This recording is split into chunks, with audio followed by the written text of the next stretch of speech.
안녕하세요 여러분, 벤자민이에요. Aujourd'hui, on se retrouve pour une nouvelle vidéo consacrée à une nouvelle particule, la particule tau.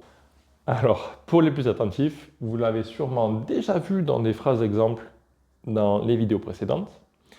Justement, aujourd'hui, on va voir qu'est-ce que ça veut dire. Tau, c'est très simple. Ça veut dire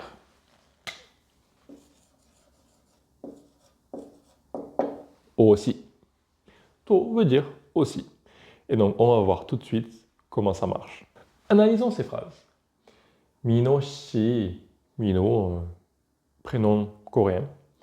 Mino shi kisuksa. Kisuksa, on l'a déjà vu, c'est le dortoir. Et pang, pang c'est la chambre. Donc, la chambre dans le dortoir. Kisuksa pang에 무엇이 있어요? Qu'est-ce qu'il y a dans ta chambre du dortoir? 제 방에는, dans ma chambre, 옷장이 있어요. Alors, aussi pour les plus attentifs, ce 장, on l'a déjà vu dans le mot 운동장. 운동장, donc 운동 c'est l'exercice, et on avait vu que 장, ça permettait de dire en fait le lieu. Donc, où est-ce qu'on fait de l'exercice? Sur le terrain en général, peu importe. Par exemple, on a 헬스장. 헬스장, c'est la salle de gym, la salle de muscu. Et donc ici, 옷. 옷, ce sont les habits. Donc, l'endroit où on met les habits, la penderie. 제 방에는 옷장이 있어요. Il y a une penderie. 그리고, 그리고 침대도 있어요. 침대, un lit. Il y a aussi un lit. Analysons ces deux phrases maintenant.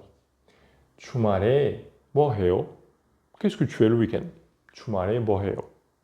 On répond 청소를 해요. 청소하다, 청소를 해요. Je fais le ménage. Ah, et aussi, alors on aurait pu lier par exemple ces phrases avec go. C'est une possibilité, mais disons que je fais le ménage. Ah, et aussi, 산책도 해요. 산책하다, c'est faire de la marche, se promener. 산책도 해요. 청소를 해요. 산책도 해요. Avant de nous quitter, il y a quelque chose qu'il faut que je vous précise. Justement, si vous avez noté l'exemple précédent, on avait 침대. 침대 있어요. Alors normalement, 있어요, qu'est-ce qu'on met? On met la particule du sujet. 침대가 있어요. Justement, lorsqu'on va vouloir utiliser la particule 도, en fait, la particule 도 va prendre le dessus. Elle prend le dessus à la fois sur la particule du sujet, mais aussi sur la particule du COD, comme il y a ici. Du coup, on a bien 침대도 et 산책도. On sait ici que c'est la particule du sujet. On sait ici que c'est la particule du COD. Mais on écrira uniquement que do, si on veut justement pouvoir dire aussi. Voilà, c'est la seule règle, la seule chose à savoir concernant l'utilisation de do. Et bien sûr, do se met uniquement après des noms. 침대, c'est un nom. 산책, comme ici, oui, c'est un nom. 산책을 해요. 을 se met aussi avant des noms. C'est le COD. Donc voilà, do, toujours avant des noms.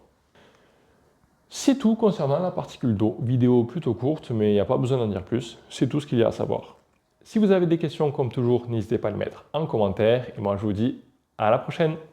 안녕.